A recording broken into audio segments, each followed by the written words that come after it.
रशियात झालेल्या अतिभयंकर अशा भूकंपानंतर सोशल मीडियावर एक व्हिडिओ प्रचंड व्हायरल होतोय।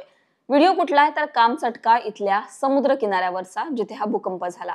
भूकंपाच्या एक दिवसाआधीचा हा व्हिडिओ, ज्यामध्ये काय दिसतंय तर 5 बेलुगा वेल समुद्र किनाऱ्यावर येतात। या वेल समुद्र किनाऱ्यावर येताच त्यांना परत समुद्रात पाठवून देण्यात आलं।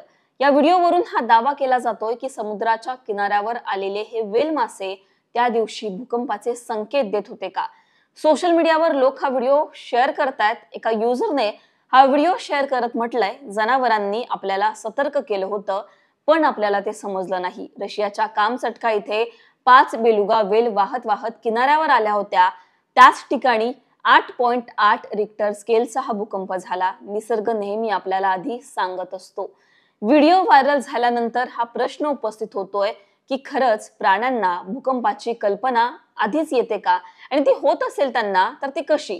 तर प्राणी, पक्षी, सागरी प्राणी, कीटक यांना भूकंप आणि सुनामी सारख्या नैसर्गिक आपत्तीची जाणीव आधीच होते, कारण त्यांची इंद्रिय संवेदनशील असतात।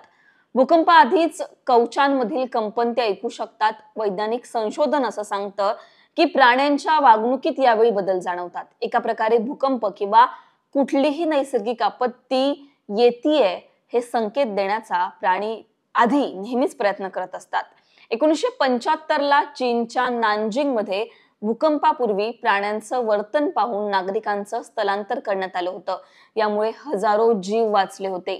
त्यामुळे या वेल माशांनी या भूकंपाचे संकेत आधीच दिले होते का, हा प्रश्न सुद्धा या व्हायरल व्हिडिओ नंतर उपस्थित होतोय।